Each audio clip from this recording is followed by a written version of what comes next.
Siamo in Fattorie Capitani, io sono Andrea, uno dei 3 soci, quindi insieme a mia sorella e mio papà gestiamo l'azienda agricola, appunto Fattorie Capitani, che si occupa di sostanzialmente produzione di carne derivante da allevamento in linea vacca-vitello.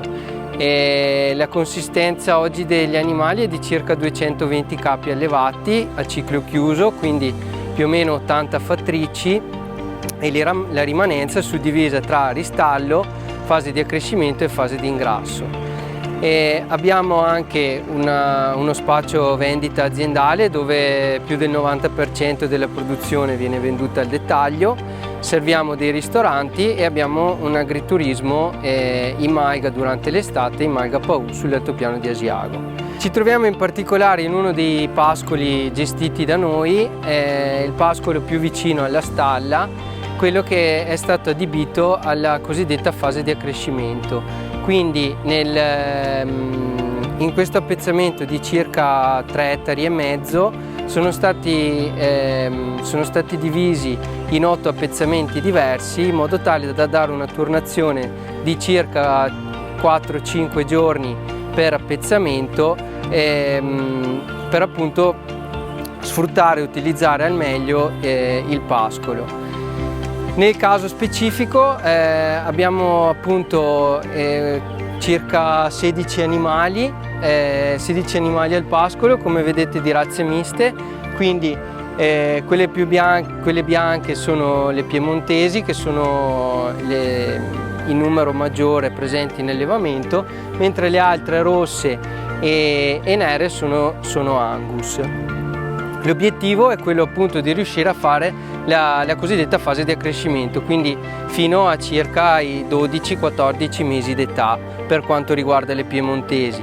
Per quanto riguarda le Angus invece arrivare al finissaggio, quindi ai 18-20 mesi al periodo di macellazione. Il pascolo a disposizione appunto per questi animali è di circa 3,5 ettari, suddiviso in 8 settori. All'interno di questi settori gli animali rimangono per circa 5 o 6 giorni in base alla disponibilità di biomassa, quindi di pascolo, ed in base anche un po' alle condizioni meteorologiche. E quest'anno in particolare, avendo una primavera parecchio piovosa, in alcuni momenti abbiamo ritenuto opportuno mantenere gli animali in stalla, perché appunto hanno un accesso libero alla stalla diretto, in modo tale che almeno 2 volte al giorno possiamo somministrare una piccola integrazione a base sostanzialmente di pastone di sorgo, circa 2-3 kg capo giorno. Questo permette appunto di integrare l'eventuale carenza energetica derivante dal pascolo,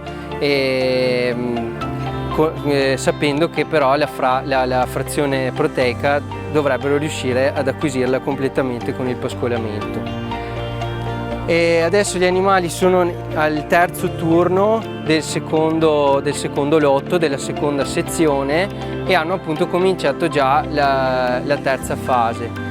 Quest'anno sembra molto meglio, perché l'anno scorso abbiamo dovuto fermare il pascolo per causa siccità naturalmente, mentre quest'anno, avendo delle piogge più regolari, il pascolo risulta più rigoglioso e anche gli animali rimangono fuori più volentieri, mentre con i grandi caldi tendenzialmente vogliono rimanere in stalla al fresco e all'ombra.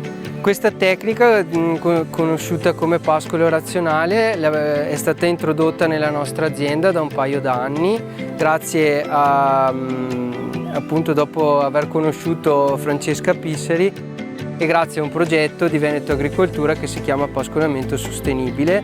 Oggi riusciamo a migliorare quello che è sia il pascolo che le performance degli animali. Gli animali infatti vengono pesati regolarmente, almeno all'inizio del pascolo e alla fine. In alcuni casi riusciamo a pascolare anche a pesare, scusate, anche nell'intermedio, in modo tale da monitorare sempre gli accrescimenti e capire anche se poi nel pascolo trovano effettivamente quello di cui hanno bisogno.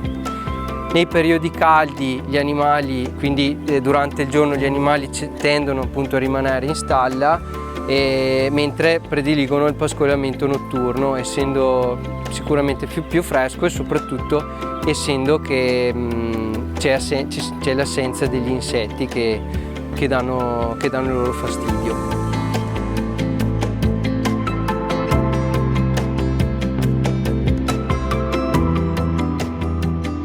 Questo è il settore numero 1 che è stato pascolato, finito di pascolare ieri, e dove si vede che l'altezza dell'erba è giusta per il ricaccio. Abbiamo qui dai 5 ai 10 centimetri, quindi l'erba riuscirà a fare un buon ricaccio. È stata pascolata in maniera uniforme e questo è un segno che il carico animale è corretto.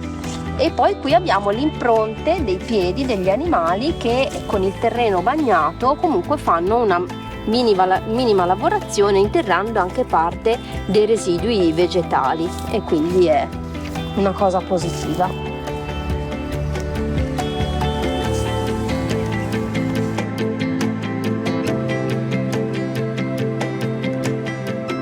L'abbeverata di forma allungata, rettangolare allungata, induce meno competizione tra gli animali, quindi permette un'abbeverata più tranquilla, perché gli animali tendono ad abbeverarsi tutti insieme e a volte il dominante può scacciare animali più remissivi dall'abbeverata.